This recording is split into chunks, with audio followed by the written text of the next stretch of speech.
Al Kadosh, Boker Or. Masechet Gittin Daf Pegim Amud Aleph 83a1. We were talking about a case where, imagine right now, the case was Hareh Muteret Lechol Adam except for Reuven and Shimon. And then he said, Hareh Muteret Reuven and Shimon. What was halacha? He prohibited, or not? If you're going to tell me my das sar shari, whatever he permitted, what happens if she says Hareh Muteret Reuven? Mau. Reuven and it's Uadin Shimon, right? So why did he say Reuven? He shouldn't have patach because he started with Reuven. Or Dilma, maybe it's Reuven Dafka, not Shimon. The Imtin Solomon, if you're going to tell me the Reuven Dafka that he only permitted Reuven, Shimon Mahu. Do you say Shimon Uadin Reuven? And why did he say Shimon? Because he finished with it. Or maybe it was Shimon Dafka. So by Ravashi comes and he says, right? Af Shimon Mahu, also for Shimon. Afa Reuven Kai, does it go on also the Reuven? Or maybe Afa Almakai, Teku. In all these cases, we do not know. So one more time, right? Everyone go out. Everyone one more time. A man comes and he gives a get to a wife and he says, Hareh Muteret Lechol Adam Chutz, except for whatever it is, Reuven and Shimon. And then it says, Hareh Muteret Reuven and Shimon. Does he just now permit Reuven Shimon as well as everybody else? Or does he prohibit everybody else and only permit Reuven and Shimon? Right? That means whatever he permitted, prohibited. Then we ask, okay, fine. What happens if he said, Hareh Muteret Lechol Adam Chutz Reuven and Shimon? And then it says, what it says? The get says? No, the man, the husband. No, Muteret Lema Chutz, and then all of a sudden he comes and he says, Muteret Lechol Adam Chutz mi Reuven. So does that include Shimon, or does it not include Shimon? Was it include Reuven and Shimon, or just Reuven, or the opposite? He said, Hareh Muteret Lechol Adam Chutz mi Reuven and Shimon. Then it says, Hareh Muteret LeShimon. Is it Shimon and Reuven, or only Shimon? And the other question was, Af Shimon. What means is, Hareh Muteret Lechol Adam Chutz mi Reuven Shimon. Hareh Muteret Af LeShimon. What's it Af? Af, you're going back on the Reuven, or Af, you're going back on the Kol HaOlam. Teku. In all these cases, I don't know the answer. We don't know the answer. Teku. I can answer the Teku. You can answer the Teku. Okay, so you're Eliyahu Navi. It's the one he said. You're Eliyahu Navi. Eliyahu Navi. How about Eliyahu? If he said it's him, it's him. We learned in a Braita. Yeah, we learned in a Braita. After the death of Rabbi Eliezer, when he passed away, there were 4 people that wanted to come in and they wanted to ask questions on the Shita. And these are the 4. This halakha, that a person that comes and he divorces his wife with a shiud of something, meaning that he didn't 100% divorce her, then he said, and she got married to the brother of the one that she was prohibited to, and he died without children. It's going to be okay, Davar Min Torah. Halamata, you see from here, it's not a kritut. Meaning, the fact that if she would get married to the brother of the one that he prohibited. Imagine right now, he says, Hareh Muteret Lechol Adam except for Reuven. She went and she got married to Shimon. And now Shimon dies without children. What happens? So now she would have to do Yibum to Reuven, but she's not allowed to. So you're okay, Davar Min Torah, meaning that it's not a kritut. You didn't cut something off. Because right now, you just approved of something from Torah. Now, where do we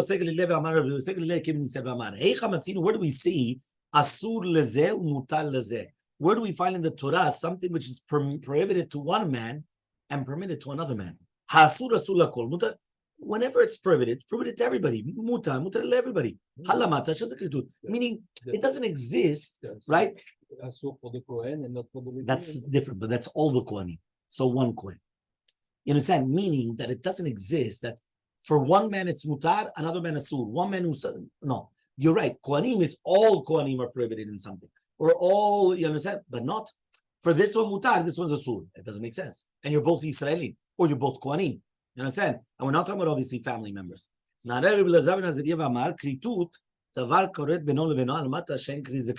what is kritut? Kritut means something which completely prohibits, right, between one thing and another, right? Which means that over here, right,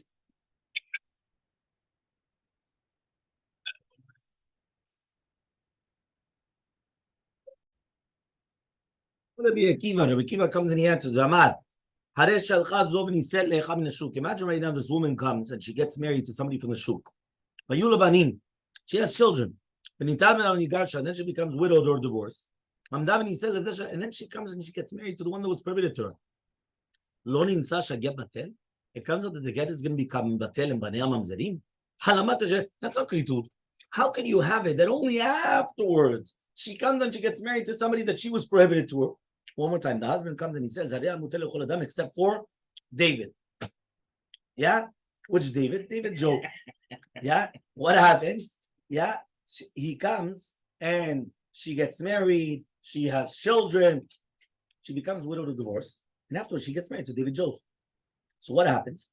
Her children become automatically mamzerim. Because the get is cancelled? Yeah, because he said you're permitted to everybody except for this one. Now that she got married to it, it comes out that automatically the get was cancelled. The get was automatically cancelled. The children are mamzerim. You're going to tell me that's called kritut? Doesn't make sense. He didn't make a condition on the get itself. Another explanation. What happens to the one that was a sud? The John Doe was a kohen. And the Mgaresh dies. What? She's considered an almanah for him and a grusha for everybody else? Like, how does it work exactly? She's not going to be considered an almanah for that kohen because he's kilu that she was never divorced. So she's now an almanah. And everybody else, she's a grusha. How do you do that exactly? One more time. The one that she was prohibited on was a kohen.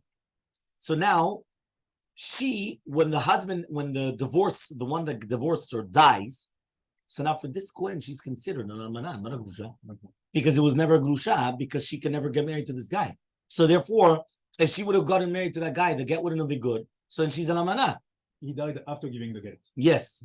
Yeah? So kavachomen, ma grusha she kala asura bishvitza girushin sheba. Imagine right now the grusha that's so light, she's going to be asura because of the girushin. Right? Eshetish she chamura.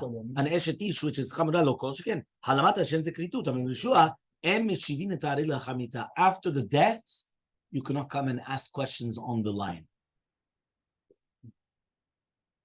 He comes now and he says, so Amar Rava says, Kului leupircha. All of the ta'anot, you have an answer. Except for Rabbi Lazar ben Azariah, there's no answer to it. Which means like this. On each one of them, you could have answered up. Meaning that even though there's a question, there's an answer. The only one that there was no real answer was Rabbi Lazar ben Azariah. There was Rabbi Yosef Elmaleh, Rabbi Akiva, and Rabbi Tarfon, and Rabbi Lazar ben Azariah, which was the last one. He says the last one, Rabbi Lazar ben Azariah, right? There was no real answer. So Amar More says, "Nana Rabbi Tarfon Amar Chavri said, la'achiv shazeh v'shenatzar alav u'meblomanim u'mtzad zeh oker davar min haTorah oker iu akar."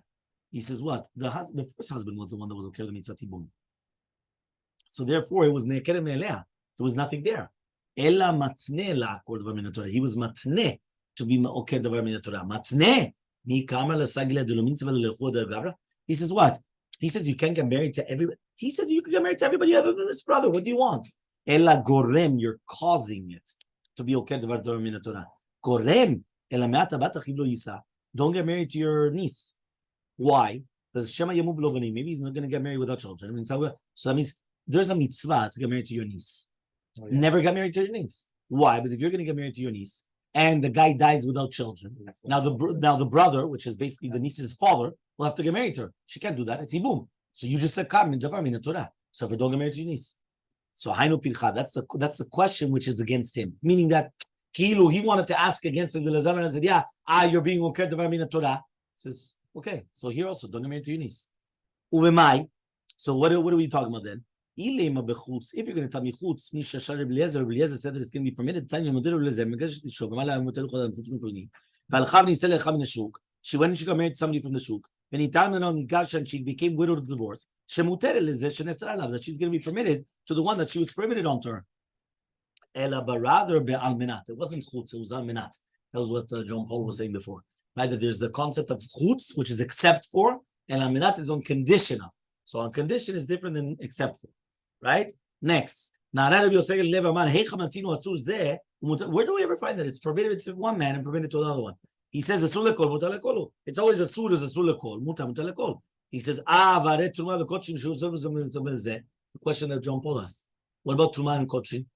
Truma and kochim is permitted to a kohen and it's prohibited to everybody else. So answers the Gemara, no, we're not talking about trumot or masrot. The eshetish, the suret eshetish. We're talking about an eshetish. Vare arayot. All the arayot, right? All the arayot. So he says, "B'yishut kamnin." We're talking about yishut. Right? V'harei eshet ish yav eshet ish. That she's prohibited to everybody and prohibited to her husband. Hainu pircha. That's a question. Meaning, the regular married woman is already the question against you. Why? A married woman is prohibited to the entire world and permitted to her husband. The same thing. She's permitted to the entire world and she's prohibited to this man. What's the big deal? That's the question against it. Uvemai. So what was the case really that you were arguing? If you're going to tell me it's almenat on condition,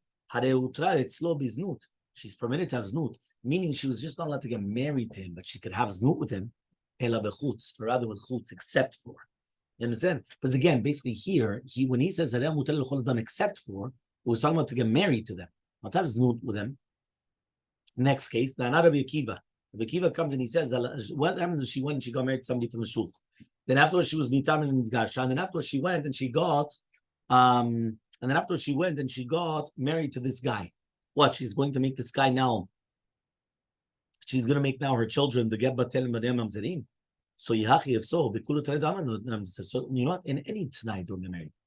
Why did you say just this condition? Any condition. He came in and made a condition. As long as you come and you feed and you take care of the father for 2 years, don't get married. Why? Just in case that she didn't do it for 2 years, and then automatically the children are going to become mamzerim.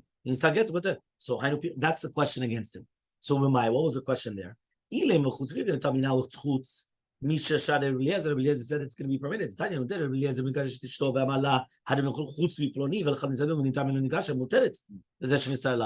obviously we're talking about almenat. We're talking about almenat. Davar acher, another explanation, right? Imagine the guy was a kohen. Yeah, and now he dies. She's going to be considered an almanat to the kohen and a grusha for everybody else. Grusha, which is kala, she's going to be asura. You should say the girushin sheba eshetish, which is chamura. Obviously, she should be asura, but the eshetish is much worse than a grusha. So says Yimna, uvemai, what are we dealing with? Ilema be'almenat. If you're telling me it's almenat, pegim lamubet. Share grusha, it's no biznut. She's a grusha for him to do with znut. Ela, but rather bechutz. We're talking about bechutz. Rabbi Akiva, yichutz firle, does he hold of chutz loktiv? So then he could ask the question, chutz v'almenat is firle lot v'almenat. So then he could ask from almenat. So answers Rabbi Akiva shmiya le'edi kadam al chutz yikadam. That means Rabbi Akiva, he heard some people said chutz, some people said almenat. V'madam al chutz, that's the question. According to the almenat, it's also the question. So that's why he had to bring down both questions. My pircha, what was the pircha? Ine ma yisur keuna shane. Yisur keuna is different than anything else. Rabbi Eliezer nam yisur keuna kamaytele, but he's also talking about yisur keuna. Rabbi Eliezer. But Rava, he was going that all the ta'anot, there's a question like Rabbi Yanai in the name of the Zaken Echad, that he learned that it was always also from another pasuk and not from the Yisur of Keuna. Meaning, where do you learn the mekor of the chutz? From Yisur Keuna, from other things? If you learn from Yisur Keuna, so then you have a question. But if you're learning it from something else, what do I care about Yisur Keuna? Yisur Keuna is natural without the chutz and without the. Elmaleh and Rabbi Yoshua says, you don't ask questions on Ari Ila Chamita. Are you going to tell me that Rabbi Yoshua holds like him? I thought he also asked the same question. Meaning, why is Rabbi Yoshua coming and saying that you don't ask a question after death? He also had a question. So he says, this is what he means to say. I also have a question. However, though, whether it's from me or for you, we do not ask questions after death. What was the question of Yoshua? The time I was going to the right time, Yoshua says, the Torah is making it equal before the second Kiddushin to before the first Kiddushin. When she was married the first time around, there was nothing holding on to her. Meaning, when a woman gets married the first time around, there's nothing that's like, holding her back. She's permitted to the entire world. So do the same thing here. Right? Meaning that she has no connections. So if he's coming and he's giving the divorce, but he has a string attached, so therefore he's not really divorced because she's still attached to him. So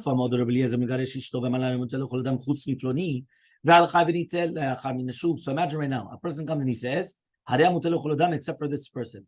And then she went and she got married to somebody from the shuk. And then she comes and she got divorced or widowed. She's going to be permitted to this one that she was prohibited. How can we see that it's going to be osir to one and permitted to another? It doesn't make sense. So he comes and he says, Velo, what about Ivama? The Baal Oser, Yavam Matir. The Baal is Oser, but the Yavam is going to be Mutar. So you see from here, right, that basically the husband is going to be prohibiting Kiddushin, but the Yavam is going to be Mutar, Lidei Chalitza. So that means the Baal prohibits to everybody else in the world. The Yavam, when he does Chalitza, he permits to everybody in the world. So he says, no, Hatam Yavam Ukasa Lidei Baal Asher Yavkam. He says, no, there the Yavam is the one that's prohibiting her, because if there was no Yavam and the husband died, she would have been permitted to the entire world. He says, okay, what about Nedarim? Noder Oser Chamatir. A person that makes a neder, he prohibits upon himself something. The Chacham comes and he permits the neder. So Rabbi Yochanan en Chacham matir klum ela b'charata. He says no. The Chacham does not really matir. The Chacham is matir through charata. So it's really the same noder is the same matir. The Chacham is like the one that gives the the gushpanka, as they say, the stamp. But really the same person that's doing the neder is the one that permits everything when he comes in. So he says, okay, haparat bal. Isha noderet. And the Baal is mefed. So he says, no, Hatam, right, like Pinchas Meshuderav, the Pinchas Meshuderav, Kol noderet dabala noderet. When she makes a neder, she made it a dabala. So if the husband didn't want it, it means that she never made the neder. That's the explanation. Meaning it's not that the woman that made the neder made it neder, and now the husband permits the neder. When she made the neder from the beginning, it was only because she wanted to know if the husband would accept the neder. If he accepts the neder, it's good. If not, then it's not a good neder. That's the explanation. It's not that the husband's mefer the neder. Now, kritut. Says it has to be something which is cutting off between him and her. It doesn't cut off. So what do the rabbis do?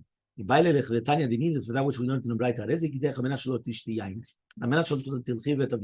Imagine a person comes and he says, this is your get on condition that you don't drink wine.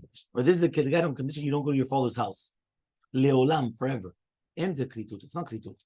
30 yom, if it's 30 days, it is kritut. Because basically we saw that if it's only going to be for a very short amount of time, a person could watch it. So therefore, okay, fine, it's a kritut. Right, 30 days, and then that's it, kaddish, and then you're done with him. But here, it's forever. You can't tell a woman forever you're never allowed to drink wine. Or forever you're never allowed to go to your father's house. So because of that, so therefore, because of that, it's going to be, right, it's going to be okay. Okay? Fine. So then he says, V'idach, the other one, karet kritut nafka. They learn from karet kritut. V'idach karet kritut. He said, no, I don't learn this thing of has to be sefer kritut, which means sefer karet. No. He doesn't learn that. So Amar Rava says, we said, if you come and you tell a woman, this is your get-on condition, you never drink wine for the rest of your life, it's not a kritut. But all the life of a certain person, it is kritut. So he says, Maishna, what's the difference? Why is it chaye ploni, the deal mamai? Because maybe he's going to die. And then he's going to be mekayim the time. Chaye the dinami, so two the same thing. Right? The days of the husband, the same thing. So he says, deal mamai to mekayim today. He says, maybe he's going to die, and then she's going to be mekayim the tanai. Not my life, her life. Meaning it wasn't the husband's life. He says, you're not allowed to drink wine all the days of your life, not his life, your life. It's not a kritut. It is a kritut. It's going to be on somebody else's. Why? Because it could be that maybe they'll die and then it's going to be a good get. So Rabbi Nachman asked Rabbi from Nachman, Hayomat ishti u'macharat ishti. Says, what happens if a person comes and he says, today you're not my wife, iyat ishti, but tomorrow you're my wife. What's halacha? That's a good one. He comes, he gives a get, and he says, today you're not my wife, tomorrow you're my wife. Yeah? Yeah, exactly. So he comes, what's halacha? It's a good question according to Rabbi Eliezer, it's a good question according to Rabbanan. Why? But the one that permits it forever. But in this case, no, it's not.